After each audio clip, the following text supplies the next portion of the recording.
ধন্যবাদ ধন্যবাদ বহুত বহুত ধন্যবাদ আপোনালোকৰ মৰম আপোনালোকৰ আশীৰ্বাদ সদায় আমাৰ ওপৰত আছিলে আপোনালোকে ইমানখিনি মৰম আদৰ কৰাৰ বাবে আজি হয়তো এনেকুৱা এটা ফলাফল পাবলৈ সক্ষম হৈছোঁ আপোনালোকলৈ সকলোকে ধন্যবাদ কৃতজ্ঞতা জ্ঞাপন কৰিছোঁ আৰু বিশেষভাৱে অসমবাসীৰ ৰাইজে যিখিনি মৰম আৰু যিখিনি আদৰ আৰু বিশ্বাসেৰে ভাৰতীয় জনতা পাৰ্টিক অসমৰ মাননীয় মুখ্যমন্ত্ৰী ডক্টৰ হিমন্ত বিশ্ব শৰ্মা ডাঙৰীয়াক সমৰ্থন আগবঢ়াইছে আমি জীৱনকালত সকলোতকৈ উৎকৃষ্ট এটা সময় পাবলৈ সক্ষম হৈছোঁ আৰু ৰাইজৰ এনেকৈ মৰম আদৰ হয়তো আগৰ কোনেও পোৱা নাছিলে এই পোনপ্ৰথমবাৰৰ বাবে অসমৰ ৰাজনীতিত এনেকৈ সমৰ্থন পোৱা হয়তো ৰাজনৈতিক দল হিচাপে আমি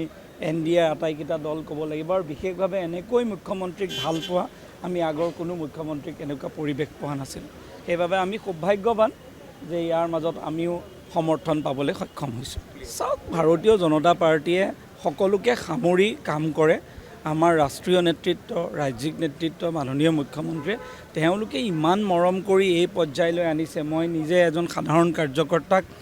এই পৰ্যায়লৈ আনিছে বিধায়ক হিচাপে নিৰ্বাচিত হ'ব পাৰিছোঁ ইয়াতকৈ ডাঙৰ কথা আৰু কি হ'ব পাৰে মাননীয় মুখ্যমন্ত্ৰীয়ে চৰকাৰখন ভালকৈ পৰিচালনা কৰক আমি সকলো লগত আছোঁ ধন্যবাদ